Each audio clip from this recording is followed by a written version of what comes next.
everybody back to Broken and Brilliant. I'm Carrie O'Toole with Carrie O'Toole Ministries, and welcome back Melinda Cadwallader, who's my co-host. Yes. And I think I'm not going to have to question your name anymore. Oh, you've got it. It sounded pretty solid this time. We're down. Yes. Awesome. Well, today we have a special guest, Wally Wessel. And Wally is a friend of mine from a couple years ago, and Wally has an amazing story that we would like to talk about. So, Wally, why don't you tell us, because I know the last 6 years of your life have been an amazing journey for you. Give us maybe just a little summary of what led you to 6 years ago, and then let's pick up there and let you share your story. Okay. Approximately 32 years ago, I stopped drinking. And prior to that, I drank for 20 years. I'm an alcoholic, a recovered alcoholic. I started when I was 15, drank till age 35.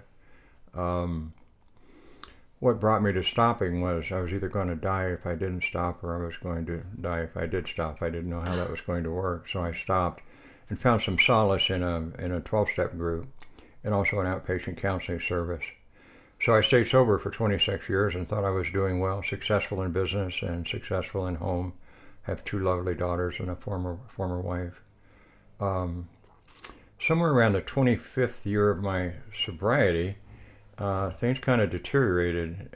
To summarize that, it would be roughly unemployed, unemployable. I'd gotten laid off from a very well-paying job in industry.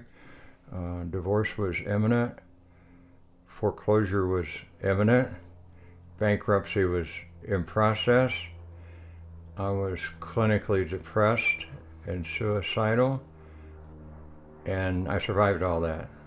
And I would say that's a good definition of broken. So welcome, you fit here. I didn't know that at the time. I thought it was just life, liberty, and pursuit of happiness somewhat awry. But right. An acquaintance in a 12-step group said, I really wish I had what you have. And given that I'd survived that, and I just looked at him and said, I wish you'd asked me 3 years ago, I would have given you all of it. But yeah, so I didn't appreciate that was broken, or didn't consider that being broken. What did you consider it? Life. Shortly after I survived all that, or cleared all that, or made it through it, I was diagnosed with a terminal heart condition. So then I thought, well, all that was for naught. Why bother? You're going to die anyway. In fact, I called one of the clinicians, psychiatrist, and said, I think we wasted our time. I'm going to die anyway. It's not going to be suicide, but it's going to be something else. So Thanks for the help, but that's what came next. Time's limited. Uh-huh. Yeah. How much time did you think you had? According to the internet, via Google Scholar, a year. It's about typical, and it ended up. It was a year. Wow. It was a year. So I did all the normal medical things for that particular condition and followed directions to the T. So by then I was unemployed, unemployable, and I was homeless, but I still had some insurance time left. So I had good medical help, great medical help. And about 6 months into that process, lead cardiologist said, "You're done. And the only thing left for you would be a heart transplant." And he said, "I have a feeling you wouldn't do that." And I said, "No, I wouldn't. Would not, but thanks." He said, "Well, good, you don't qualify." I went, "What?"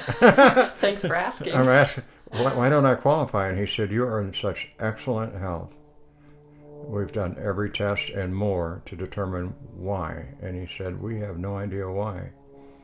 He said, "But you're too healthy for a heart transplant. We couldn't get you on a list, but you're going to probably have another 6 months." I didn't realize that could be possible. You're too healthy. I didn't either. He said, "You obviously do some incredible things for health and wellness, and it shows. We'd love to study you, but you're not going to be alive long." On the other side, that, I thought maybe you would be declined because of the alcohol and it had damaged your heart so severely or something, but it wasn't. I've been sober 25 years at that point. So it can repair. I've been a non-smoker for 21 years at that point. He said they were absolutely not contributors at all. Wow. And he said, and I didn't catch this at the time, ladies, he said, "Do you have any idea why you have this condition?" And I said, quote, "I think my heart's been broken too many times." And he said, "You're right," which caught me off guard, as you might guess. And he said, "We're going to call that broken heart syndrome one of these days, but we're not quite at that point yet." And I know a couple of years ago it was on Channel 9 News that there now is a broken heart syndrome. Wow. Because fully 50% of people that have that condition, there's no obvious reason for it. Medical, so it's physical, right. Emotional or spiritual. Wow. But I missed that at the time, and he said the staff, he was going to retire in a couple of weeks, and the staff was going to want to use me as a guinea pig, and he advised against it. So I said, well, okay. So at that point, I elected to move to Florida to die, since it would be warmer there under a bridge than it would be here in the wintertime. So that's what I did. I ultimately moved to Florida. Wow. Uh-huh. And this was 6 years ago. 2007. Okay. 2007. At the end of 2007. Mm-hmm. Well, you're not in Florida, and you're sitting right here, and it's 2014. Are you sure it's really me? It's a hologram, or Yeah, exactly. So what happened? Interesting.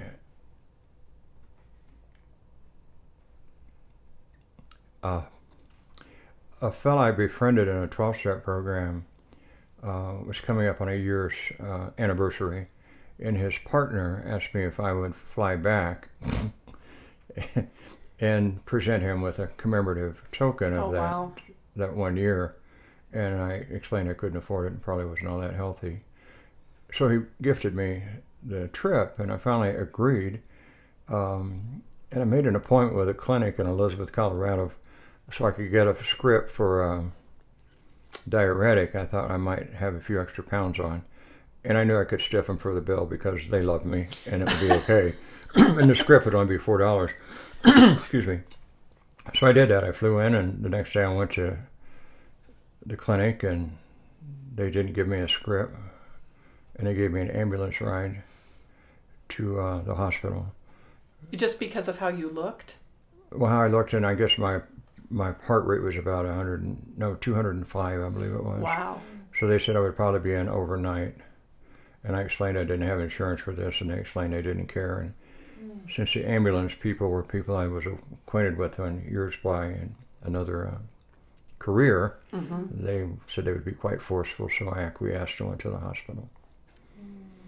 So I was in the hospital. Wow. And survived one day, and the next day, to shorten this up, cardiologist, and I'll be honest with you, I don't have a memory of this. This was in some sort of medical blackout.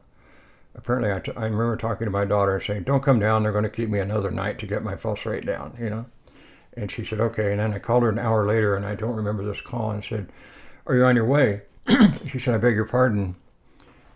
Dad, you told me not to come down. And I said, well, the doctor said if you don't come down, you won't see me alive because I'm going to die tonight.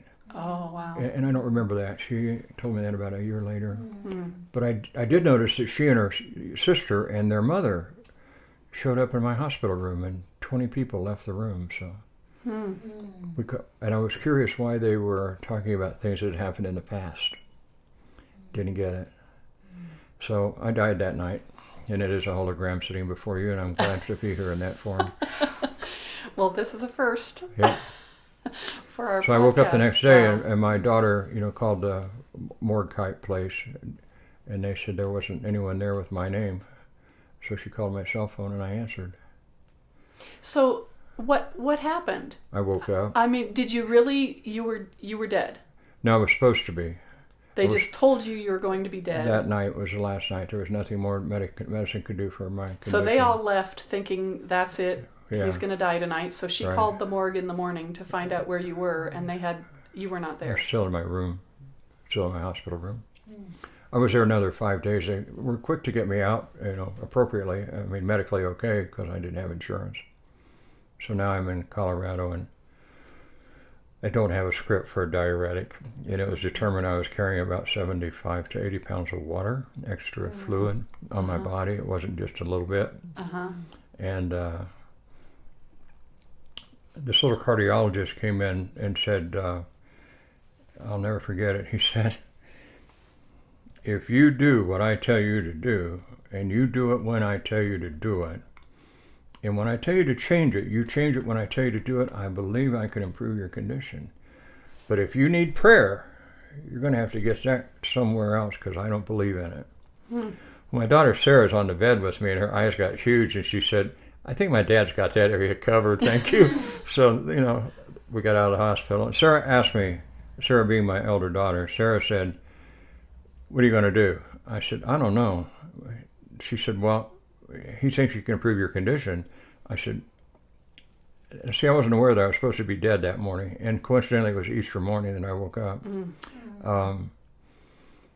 And I said, I don't feel at this age, 61 at the time, that I really want to reinvent my life. And I said it twice, and she said, "You have to understand, you don't reinvent your life, you just go forward." And I went, "Well, when did you get so smart?" So it's interesting. Who's your daddy? Yeah. I made a commitment to her. I said, "I commit to doing whatever is necessary to stay alive." And she said, "Okay, then I'll leave and go have Easter dinner with my sister and my mother." So that was it. I made a decision to live. I found out years later the word decision comes from decide, obviously, and the etymology of the word decide is Latin, and it means to take your sword and cut off all other possibilities. So it's quite a strong word as far as what you compel yourself to do. So I got out of the hospital, and I was homeless and shameless and stumbling around, way overweight, and I was on the same medicine that I was on a year before that didn't work. So I had no confidence in them. Right. But I stumbled across a friend one night in Parker, and I said, "I really need some help." And he said, "What?" I said, "I made a commitment to my daughter, and I don't believe I'm going to be able to keep it because I don't know what to do to stay alive." He said, "Well, you're on meds, and how do you feel about that?" I said, "They're not going to work." He said, "They're just to keep your mind occupied so your soul has a chance to come out and get healed." And I said, "What in the world are you talking about?" He said, "You don't have a cardio problem, you have a spiritual problem." He said, "And you didn't get that the last 2 years when you were going through all that other stuff." And I said, "I think you're sicker than I am." He said, "That could be, but I know I'm accurate with this. You have a spiritual problem, not a cardio problem." And I said, "I've got a lot of data. I got stacks of data, records." And he said, "I don't care." I said, "What do I do?" And he said, "Go take the 12 steps again." I said, "Well, I don't have a drinking problem. I haven't had a drink in 26 years. And he said, "Pay attention. You have a spiritual problem." He said, "At least take steps 4 through 12. I said, "Will you help me?" And he said, "God, no, I don't want to take on your crap." I said, "Thanks. Good friends are hard to come by." So he referred me to another gentleman in the Parker area, and he agreed, and I did it. What was different doing the 12 steps, knowing that your problem was spiritual versus when you did it for alcohol? What I realized is I didn't do it for alcohol. What I realized this time is alcohol truly is the symptom. Truly is the symptom. And that's the easy part. Contrary to stopping drinking. Stopping drinking, staying stopped by taking 12 steps is easy. But most of us, myself included, I'll speak, did the 12 steps intellectually or cognitively. Yeah, not so good. 26 later, you get your comeuppance from the universe or from God, or however you look at that. So my perception was there were lots of opportunities in my life to take a look at spiritual stuff, and I thought I was. Underlying thinking about it. I thought I was doing all the alternative, new age stuff, and I wasn't. I mean, I was, but it wasn't doing me any good spiritually. So this time, or that 6 years ago, what is the date of today? March 21st, 2014. It's 6 years ago this weekend. Really? Yeah, absolutely. Wow. Anyway, do go through the steps on an emotional, spiritual, feeling basis. And it's amazing. It's transformational, obviously. Well, it's so interesting because I read a lot of blogs. I like to see what people are saying on different topics, and there's a lot of talk right now about feelings and, whether they're just, stop thinking about your feelings and let's just do this.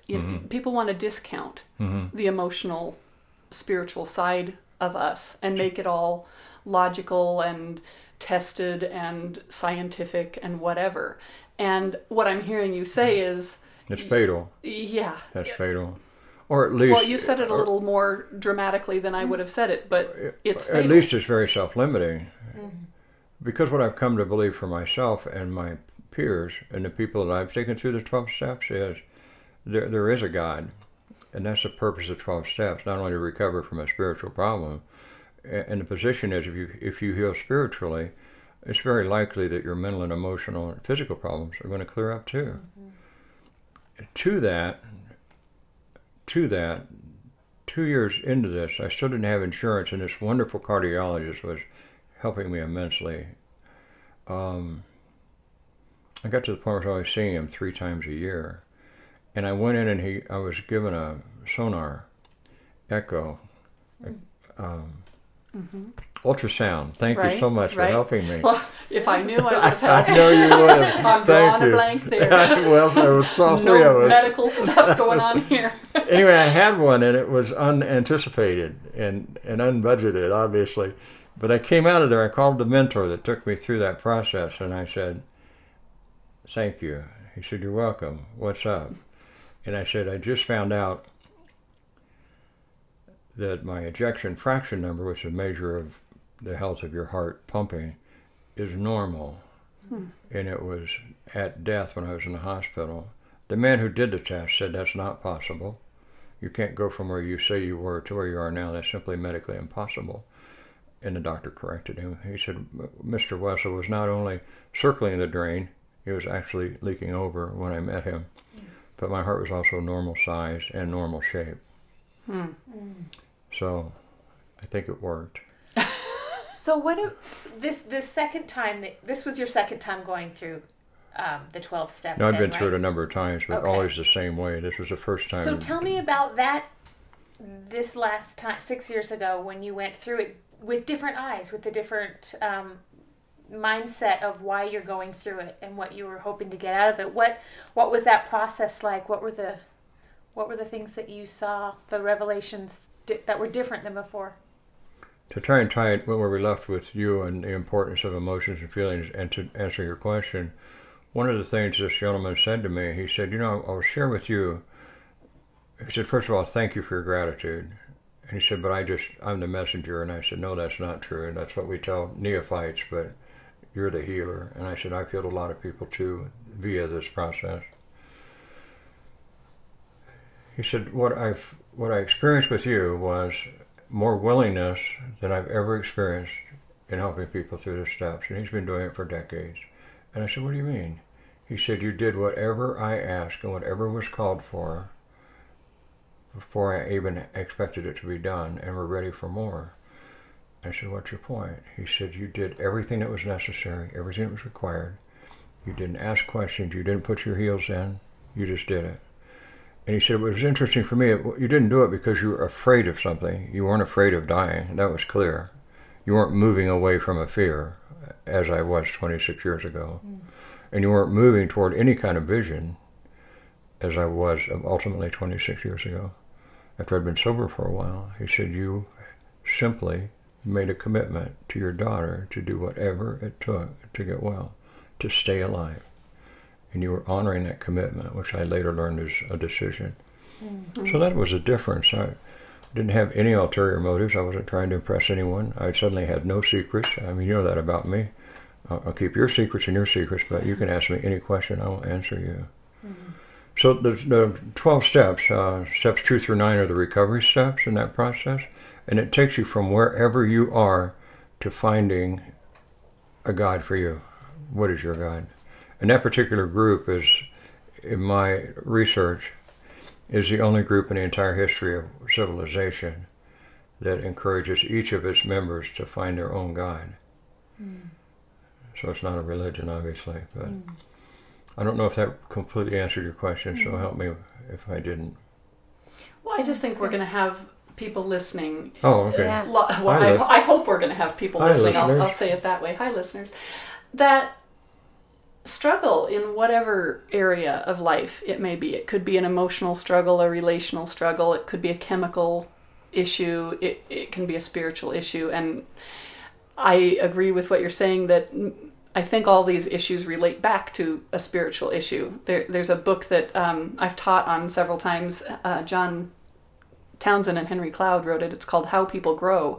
And one of the things that they talk about is all growth is spiritual growth. You can't separate, people say, well, I want to grow emotionally. Mm-hmm. Well, you can't grow emotionally without growing spiritually. You can't grow relationally without growing spiritually. It's all connected, and right. It all leads back to that. And so, a lot of times I might have a client. I do some life coaching and have groups and things like that. And sometimes I'll refer people to a step mm-hmm. group, and they don't understand why, because right. It's like, well, I'm not an alcoholic, or no, but I think this could be helpful for you. Right. What is that like for people maybe who don't have a chemical issue, dependency? Are there places that they can go? Where would they look? How would they find something like that? I mean, can you Google and find a place that they can go? I've never Googled to find a place I could go, but I'm sure you could. To your point, though, I did some looking about when I was going through this process, and what I found historically with every community, spiritual community, physical community, at the basis of every ailment, mental or emotional or physical, they claim it's spiritual.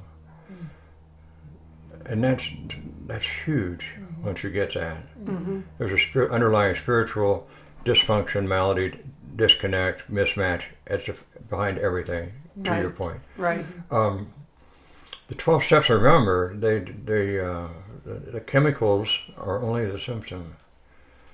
So it works for anyone that has made a decision to heal spiritually. Because those people that don't have a chemical addiction have the same affliction or problem that I do. The spiritual malady is the same.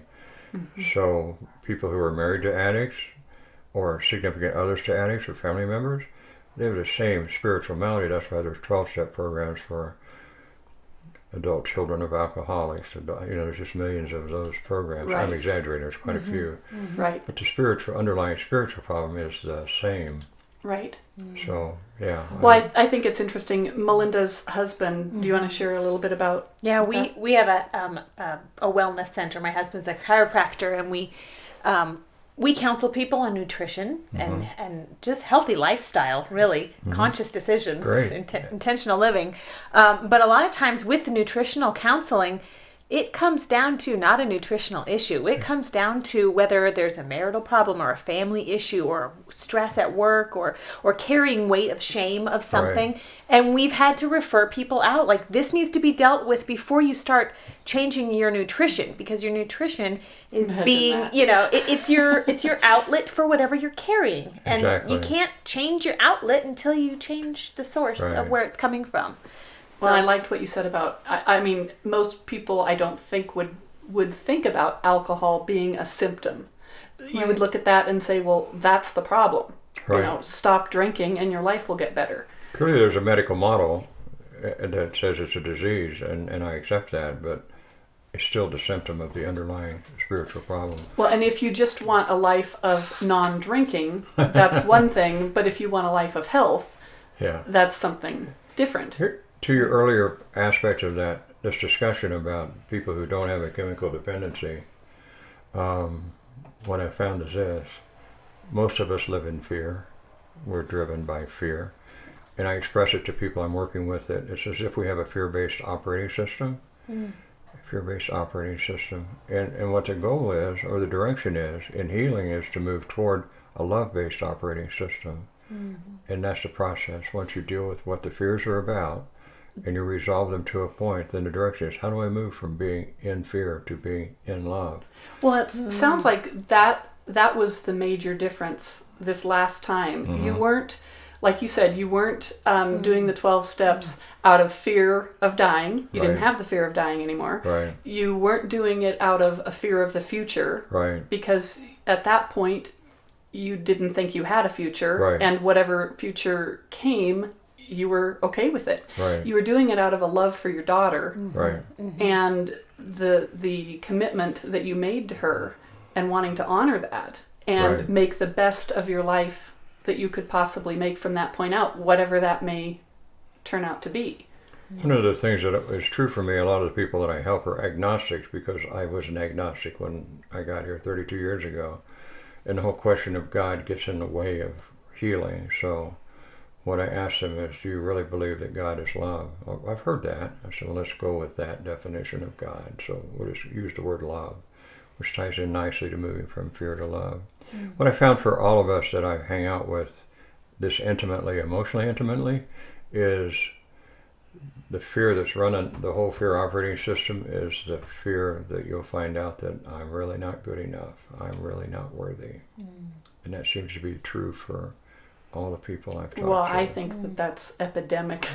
That's my point. You know, this is society. This is the world we live in. And you can't fix that logically, cognitively, medically. Let's just think about this and we'll get through this. I mean, people like me have been thinking about that at some level for decades without any success. Well, you hear the I don't know what it is, the little phrase that it's a great distance between here and here, and you may know that God loves you. You may know that He says that you're worthy, but until you experience it and feel it here, you can't live from that. Exactly. You're trying to consistently talk yourself into it, and you can't. You don't feel it. I want to be better. I want to be better. And the meaning of the word "one" is lack. So I lack being better. I lack being better. Absolutely.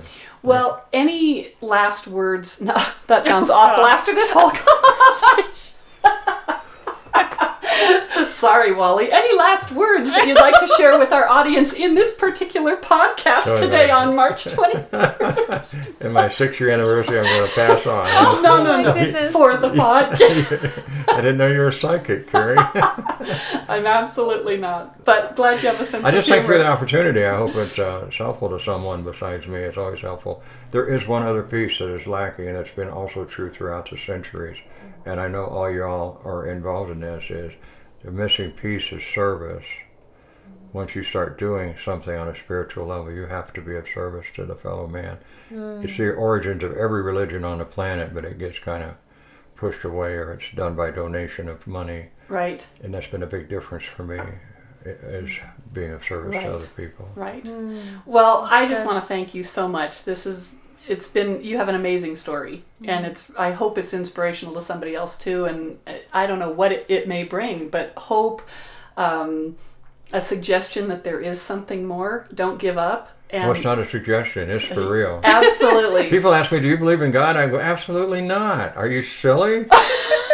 Quit it. I used to, but I don't anymore. I know God. We have chats, two-way conversation. It's weird. 20 years ago, you'd gotten locked up for saying that. Yeah. Talking to God, are you? But yeah. Thank you so much. You bet. Well, thank you so much. Thank you, Melinda, and we will see you next time.